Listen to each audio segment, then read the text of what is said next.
Hola, ¿cómo estás? Mi nombre es Ángel Jara y te doy la bienvenida a un episodio nuevo de Jesús desde otra perspectiva.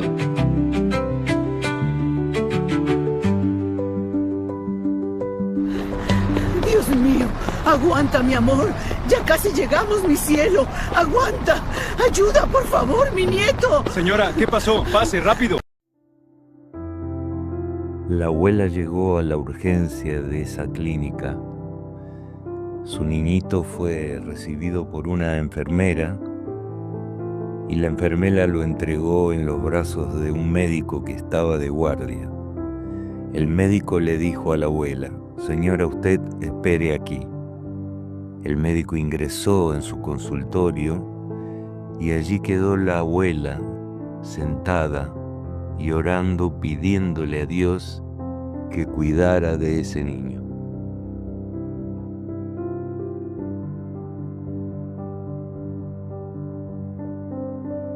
Hola, ¿cómo estás? Nos estamos encontrando en un nuevo episodio. Vimos un video que va a ser la historia del comienzo de un testimonio, que lo vamos a dejar para el final. Y hoy vamos a tratar el capítulo 4 de San Juan, un encuentro realmente increíble, un encuentro diferente, un encuentro que nos va a enseñar muchas cosas. Una historia donde Jesús rompe con barreras religiosas, culturales y espirituales. Vamos a aprender mucho de este encuentro. Jesús había caminado mucho trayecto, muchos kilómetros. En ese día caluroso, al mediodía, y había llegado al valle de Siquén. Y estaba junto al pozo de Jacob, cansado, con sed. El viaje que había hecho desde la mañana había sido largo y se hallaba ahora bajo los rayos del sol del mediodía, un calor abrasador, aunque era inaccesible para él, porque él no tenía cuerda ni cántaro y aguardaba que alguien viniese para sacar agua, hasta que en ese momento aparece a lo lejos caminando una mujer con un cántaro en sus manos, con el cual iba a buscar agua a ese pozo. Y al llegar al pozo de Jacob, comienza una conversación y Jesús le dice: «Dame de beber».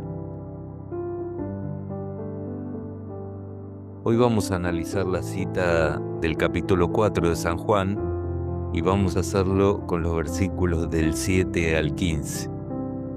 Yo te pido que leas en tu Biblia esa lectura y que después juntos empecemos el análisis. Según fuentes históricas y el análisis de la época, nos muestra que las mujeres eran consideradas legalmente menores de edad, dependientes siempre de un varón, padre o esposo. Su testimonio no solía ser válido en juicios y su educación religiosa era limitada en comparación con los hombres.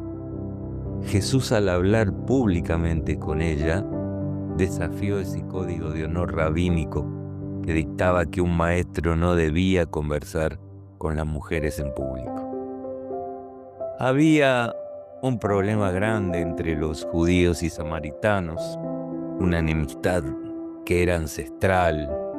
Los judíos consideraban a los samaritanos como híbridos y apóstatas desde el cautiverio sirio.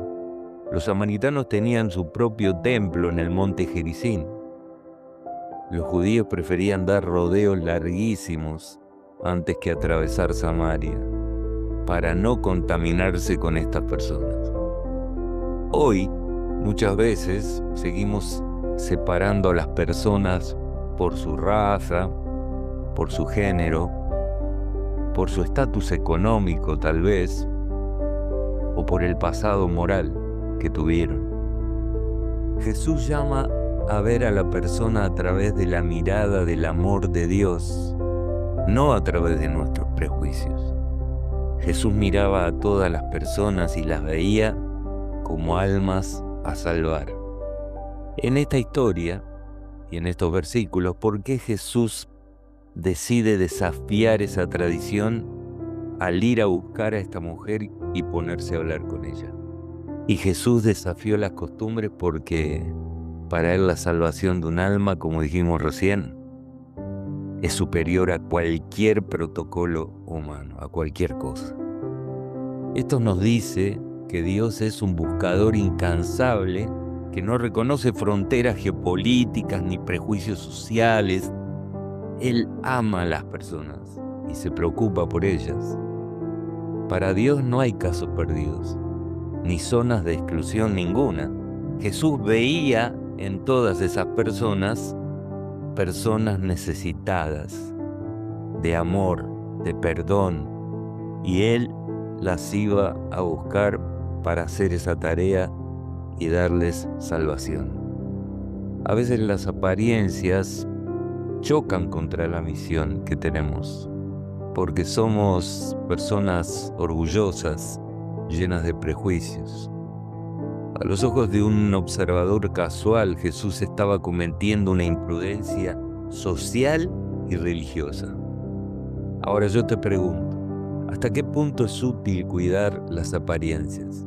Debemos ser cuidadosos para no dar ocasión de maldad, pero nunca a costa de descuidar una oportunidad de salvar a alguien.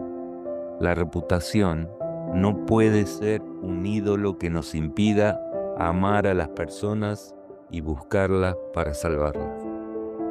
En nuestra vida diaria, muchas veces juzgamos lo que otros hacen basándonos en apariencias exteriores, cómo hablan, con quién se juntan, cómo se visten, cómo se alimentan. Pero la verdad profunda está en el corazón de cada una de esas personas. Jesús nos invita a no juzgar precipitadamente, sino a buscar la intención detrás del acto y enseñar lo que Él nos enseñó y nos enseña. Compartir esa enseñanza con las personas, porque si ellas no conocen, nunca van a poder tomar una decisión entre una cosa y otra, entre lo correcto y lo incorrecto. Esto impacta directamente en la forma en que tratamos a otros en la iglesia, en el trabajo y en la comunidad. Cuando hablamos de la humildad, hace episodios atrás, veíamos que en la humildad una cualidad importante era el trato con los demás. Por eso Jesús lo muestra en todo su camino aquí en la tierra, lo importante que eso era, ¿no? En esa época como hoy, hay muchos prejuicios personales. Muchas veces nos abstenemos de hablar con personas que etiquetamos por su pasado, su aspecto o sus adicciones, por temor al que dirán, ¿no? ¿Qué van a decir? ¿Qué van a decir de nosotros si nos ven los de la iglesia? Si dejamos de lado a alguien por proteger nuestra santidad de vitrina, entonces estamos fallando al camino que Jesús nos enseñó. Hubo un tiempo en que andaba por las madrugadas con una Biblia pequeña en el bolsillo y buscando personas con esas necesidades. Lo hice mucho tiempo, con las cuales pudiera conversar: borrachos, prostitutas, los niños de la calle que andaban en la noche, y siempre tuve una buena experiencia, una triste y buena experiencia para ellos que pudieron escuchar palabra de Jesús. Pero la verdad que la historia de cada uno de ellos era triste, mucho más triste para ellos mismos, que en muchos casos, al escuchar las palabras de Jesús, rompían en llanto. A veces hasta me he salvado de que me peguen por haber hablado con esas personas. Pero gracias a Dios, Él siempre me cuidó. Por eso Jesús nos invita a una práctica radical: mirar a las personas como Dios las ve, no como el mundo las etiqueta o las ve de afuera. Esa mirada transforma no solo nuestra actitud, sino también nuestras relaciones y supera los muros que el prejuicio levanta en nuestro corazón. Eso es lo que Jesús había ido a romper en ese encuentro junto al pozo. Hay un punto importante referente a la superioridad cultural y religiosa, ¿no es cierto? La tendencia humana es creer que nuestra cultura o denominación nos hace mejores personas que los demás. Todos decimos tener la verdad, todas las iglesias lo dicen. Sin embargo, Jesús derribó este pensamiento al mostrar que la samaritana tenía una sed que solo Él podía saciar. Jesús no está de acuerdo con el elitismo espiritual, que hay mucho hoy en el mundo. Para Él, la única jerarquía es la del servicio al prójimo. La fe en Cristo no nos autoriza a mirar despectivamente a quienes piensan, ven o viven distinto a nosotros. Al contrario, Dios nos llama a amar incluso a quienes son diferentes y están en otros caminos totalmente diferentes. Por eso la discriminación es algo gravísimo y triste, mayormente en los cristianos, que debiera no haberlo. La discriminación del ser humano duele porque ataca la identidad del ser hijos de Dios. Y mucho más, como dije recién, si el que discrimina dice que es creyente. Jesús, al ser despreciado por los suyos, empatiza profundamente con quienes se sienten excluidos. Él sabía muy bien eso, porque a Él se lo hicieron, su propio pueblo. ¿La mujer es inferior al hombre? Bueno, hoy sabemos que no, para nada. Desde el Génesis, ambos son creados a imagen de Dios, Adán y Eva. En Cristo no hay varón ni mujer, en términos de valor, acceso a la gracia y capacidad de servicio. Son iguales. La Biblia presenta una igualdad de esencia con diversidad de funciones, pero nunca una inferioridad de valor, jamás. En nuestro tiempo todavía algo de eso existe. Hay discriminación de género, aunque ya no es tan así, ¿no? Yo creo que la mujer hasta superó en muchos casos al hombre. Y Jesús nos enseña que nadie es inferior a nadie delante de Dios, nadie, somos todos iguales para Él. Y que todos somos llamados a ser portadores de esa verdad y de su gracia, para enseñarla, para transmitirla. ¿Por qué Jesús le pidió un favor a la samaritana?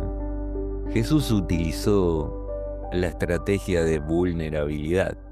Él había ido especialmente a encontrar a esa persona a esa hora en ese lugar. No fue por casualidad. Al pedir agua, Jesús se puso en una posición de necesidad, lo que bajó las defensas de la mujer samaritana, al ver que un judío era el que estaba necesitado y le pedía agua. Pedir un favor es a menudo la mejor forma de abrir una puerta en el corazón de alguien. Alguien que tal vez se siente juzgado o tal vez inferior a los demás, como era el caso de la samaritana, que por eso iba a esa hora al pozo, para que nadie la viera, porque tenía mala fama. Fue algo conmovedor ese momento porque la mujer samaritana se asombró que un judío le hablara con respeto y sin desprecio, y encima le estuviera pidiendo un favor de algo necesario como era el agua en ese momento de tanto calor, al rayo del sol, al mediodía. El mundo se asombraría si la iglesia dejara de ser un juez para convertirse en un hospital. Yo siempre pensé que la iglesia es un hospital de enfermos espirituales, por eso hay todo nivel de salud en ese lugar. Están los que recién empiezan, que tal vez sean los más graves, los que ya están hace mucho tiempo, que a veces hay muchos graves también en ellos. Pero bueno, yo siempre lo vi como un hospital. Hay acciones específicas para tirar esos muros, para derrumbar esos muros que son inservibles en realidad. Por ejemplo, ir donde la gente sufre, no esperar que ellos vengan a la iglesia, ir a buscarlos, amarlos, servirlos, conocer la sed de las personas antes de ofrecerle el agua, como hacía Jesús. Después sentarse a la mesa con aquellos que la sociedad margina. Yo lo he hecho muchas veces también, con delincuentes, como dije antes, ¿no? Con borrachos, con drogadictos. Unas veces tuve grupos de drogadictos a los que ayudábamos a salir y le enseñábamos la palabra de Dios. Ayudar a personas de otra fe, por ejemplo, sin condiciones previas, ¿no? Sin poner condiciones de ningún tipo. Acercarnos para transmitir las enseñanzas, si tenemos la oportunidad de saber algo más. Y después sustituir el dedo acusador por la mano extendida a esas personas que tanto lo necesitan. Estos actos asombrarían al mundo porque desafían las normas que están basadas en el egoísmo, la exclusión y el prejuicio, y proclamar un amor que transforma los corazones. Yo creo que conté en una oportunidad que cuando uno ve que personas que no conoce lo tratan con amor, uno queda como sorprendido porque no es algo normal que suceda. Por eso imagínate lo que acontecería si todos actuáramos de esa forma. Creo que sería algo grandioso y tal vez no habría lugar para toda la gente que se juntaría en cada templo, porque el amor de las personas los atraería al amor de Jesús, los llevaría al amor de Jesús. Hay diferencia entre los derechos de pecadores y de pecadores que son creyentes. En términos de dignidad humana y derechos civiles, todos somos iguales. Y en el reino de la gracia, el pecador tiene derecho a la misericordia de Dios. Porque para eso vino Cristo a este mundo y ya pagó el precio por toda la humanidad. No somos un club de élite, sino que somos una comunidad de personas perdonadas, redimidas por la gracia y limpiados por la sangre de Jesús. Él ya pagó por toda la humanidad. Hay un límite en las relaciones, a veces la gente lo pone, y sobre todo los cristianos. Yo he vivido situaciones donde han dejado a personas porque estaban sucias y malolientas sin darles un abrazo, unas palabras de cariño. El límite es la influencia, debemos relacionarnos para elevar y bendecir, pero sin participar de las prácticas que nublen nuestra relación con Dios. O sea, si me voy a poner a hablar con un borracho, no me voy a poner a tomar con el borracho. Si me voy a poner a hablar o paro en un lugar para hablar con un drogadicto, para atraer su atención no me voy a poner a drogarme con el drogadicto. Hay ejemplos en la Biblia. A Pedro le llamaron la atención por esas cosas. Jesús se mezclaba con los hombres para hacerles el bien y se mostraba con simpatía ante todos. No rechazó a nadie, no juzgó a nadie, pero a todos les enseñó lo que era correcto y lo que no. A todos les mostró cuando actuaban de mala manera y les enseñó cuál era la buena. Porque a veces, por ejemplo, voy al caso de los discípulos, estaban con Jesús, pero si Jesús no los reprendía y no les llamaba la atención, no aprendían. Por más que estuvieran viviendo con Él y viéndolo, no aprendían. No aprendían porque ya explicamos en otra oportunidad que nuestra naturaleza no es la de Jesús. Es todo lo contrario. Nuestra naturaleza es el orgullo, la maldad, el egoísmo. Jesús quiere transformar nuestra visión de las cosas, porque nuestra visión es limitada. En el caso de la samaritana, debía reconocer su necesidad espiritual para poder ver en Jesús al Mesías. En el caso de nosotros, para ver a Jesús como algo más que un fundador, necesitamos una experiencia personal con Él, que nos libere de nuestra carga, no solo doctrinas. Las doctrinas hacen seres hipócritas, porque están los que tienen más voluntad o son más fuertes y por ahí parece que lo cumplen mucho mejor que otros más débiles. Y entonces de esa manera las iglesias se convierten en un montón de gente hipócrita que no sirve para nada, no sirve. Que el Espíritu entre en tu corazón y obre, es porque has pasado por varios pasos. Has adquirido la humildad de Jesús y le has permitido a Dios que Él obre para que tú seas la voz cuando es necesario que hable su palabra, ya sea con las personas discriminadas, cuando vas a dar un mensaje a una iglesia o cuando tengas que hablar la palabra de Dios. La sed de la samaritana era de aceptación, porque todos la juzgaban, por eso había venido esa hora, no porque tenía mala fama. Ella necesitaba propósito, paz. Sus múltiples relaciones fallidas de sexo, de parejas, intentos humanos de llenar su vacío divino, el vacío del amor en su corazón, la habían llevado a tener ese tipo de vida con la cual estaba pasándola muy mal. Su sed era el síntoma de un alma que buscaba el amor para el cual todos nacimos, pero nuestra condición hizo que lo perdiéramos. Y buscaba ese tipo de amor en lugares y de formas equivocadas. Pero llegó Jesús y le dijo que Él tenía un agua diferente. Le habló del agua viva. El agua viva que Jesús le ofrecía era el poder de su espíritu morando en su corazón. Es una fuente interna de paz, gracia, que nos lleva a la vida eterna, que no depende de las circunstancias externas, tampoco depende de lo que hagamos o dejemos de hacer, es por gracia. Es cuando la presencia de Cristo vive dentro de tu corazón y te guía por el camino correcto y transforma tu vida en una mejor versión de ti mismo. La sed espiritual con que la mayoría de la gente vive hoy es un vacío del amor de Dios, que eso no lo llena nada en este mundo. No lo llena el dinero, ni la fama, ni las relaciones sexuales, ni el alcohol, ni las drogas, ni la prostitución, ni nada. Nada te puede dar ese amor que llena el corazón, que llena ese vacío que hay. Es el anhelo profundo de ser reconocido y amado, sin máscaras, y la intuición de que fuimos creados para algo más grande que la rutina diaria.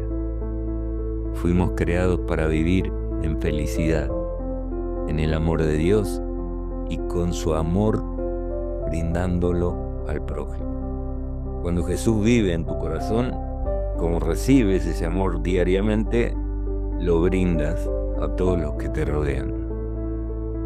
Hasta aquí fue el análisis de la cita de hoy y voy a contarles cómo seguía esa historia que vimos en el comienzo. Esa abuela quedó orando allí sentada en la sala de espera hasta que en un momento el médico abrió la puerta con su nietito llorando. El hombre se lo pasó a sus brazos y mientras lo entregaba en sus brazos le dijo: si usted es creyente, señora, agradézcale a Dios por la vida de su nieto, porque él entró en mi consultorio sin vida. Así que agradézcale a él que se la ha devuelto. Así comenzaba mi vida para los que quieren conocer mi testimonio. A los 6 años yo ya conté que la persona que me presentó a Jesús de la mejor manera que me lo pudo presentar fue mi abuelo, el marido de esa abuela. Creo que está en el episodio 3, si lo quieres escuchar. Lo que mi abuelo me enseñó sobre Jesús, nunca me lo olvidé. Y me ayudó toda mi vida para no haber terminado en la muerte. Muchas veces. Jesús, a partir de ese día que me trajo de vuelta a la vida, que me resucitó, me salvó muchas veces de la muerte. Porque para algo Él quiso que yo estuviera en este lugar hasta hoy, que ya pasaron muchos años. A los 10 años, me volvió a salvar de la muerte. Tenía un primo, tenía varios primos. Había uno que tenía 5 años más que yo, y toda la familia de mi papá pasábamos todos los domingos enteros, todos en familia, en la casa de mi abuelo paterno, que era como una quinta. Había canchita de fútbol, hamacas, bueno. Y allí compartíamos todos. Después a la tarde los varones jugábamos al fútbol, hacíamos campeonato y jugábamos al fútbol. Un día, mi primo, el de 16 años, no, 15 tenía en ese momento, y yo 10. Él era único hijo y de plata eran sus papás. Le habían comprado un equipo completo de béisbol y lo trajo ahí para compartir con los primos. Y nos llamó a los más chicos, que era mi prima, hermana, que tenía 1 año menos que yo, o sea, tenía 9, y a mí, para enseñarnos. A mí me puso a su lado izquierdo y a mi prima a su lado derecho para enseñarnos a batear la pelota. Y no se dio cuenta que yo estaba en el rango de golpe cuando venía el bate. Cuando él batió la pelota, el bate a toda velocidad, de esos de madera verdaderos, se incrustó en mi ojo. No perdí el ojo porque el golpe lo paró todo el hueso que está alrededor del ojo, pero quedé ciego por 2 horas. Escuchaba los griteríos de mi familia, de mi mamá sobre todo, que gritaba desesperada porque yo no veía nada.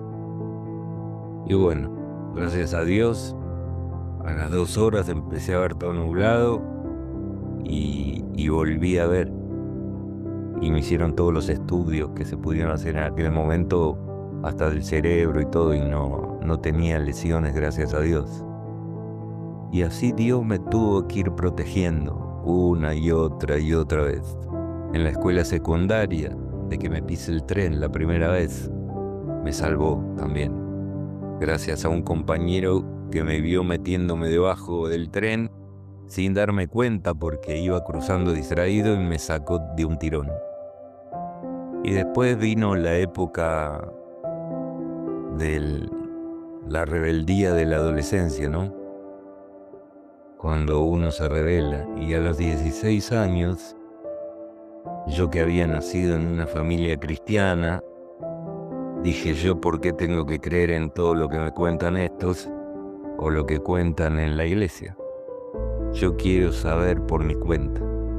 Así que desde esa edad, que me escapé por la ventana y ya no me pudieron parar nunca más, hasta muy grande, me metí en todas las ramas religiosas que había en aquella época, en Argentina.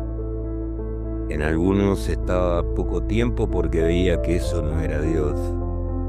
En otras que me atraían quedaba más tiempo, practicaba, compartía con las personas.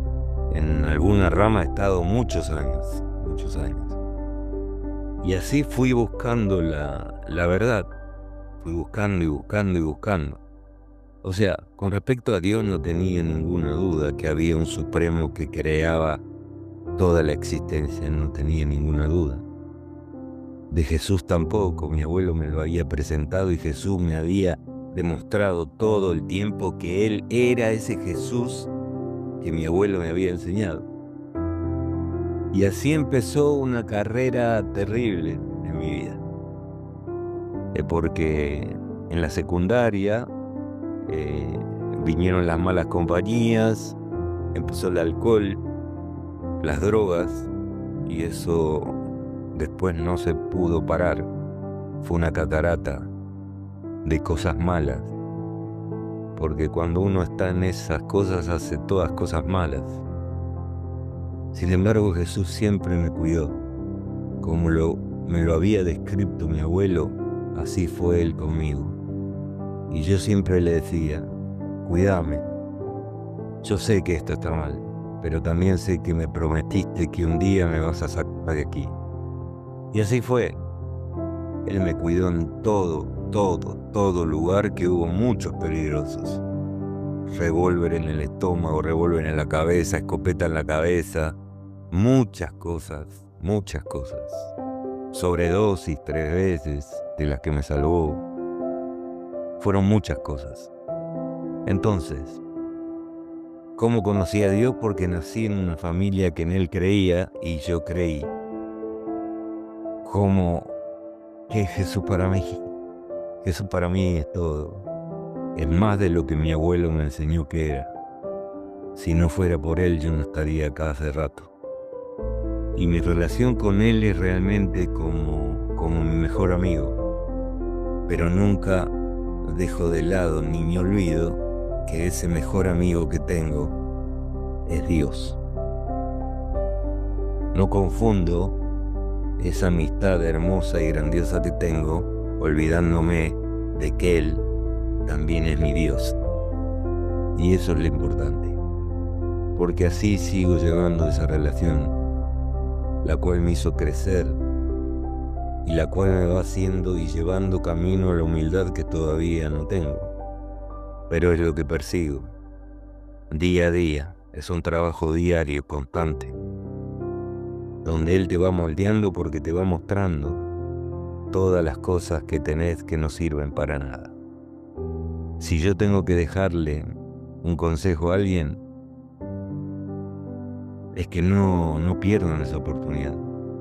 Dios llama a todos, hasta los que están adentro de la iglesia, porque hay mucha gente adentro de la iglesia que no tiene relación íntima y profunda con el Salvador, y que menos el Espíritu de Él vive en esos corazones.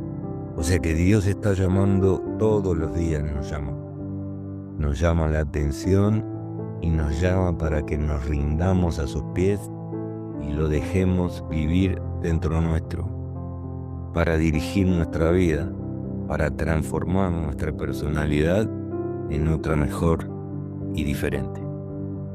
Así que esto fue todo por hoy. En alguna otra oportunidad, hoy ya conté un pedazo de testimonio cuando analizamos los versículos, así que en otra oportunidad vamos a hablar de los milagros que Jesús hizo en mi vida y en la tuya, si nos quieres contar.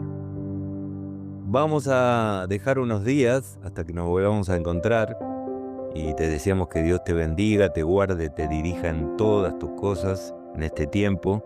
Y si Dios quiere, en el próximo episodio nos volveremos a encontrar en esto que decidimos llamar Jesús desde otra perspectiva. Un abrazo grande. Chao.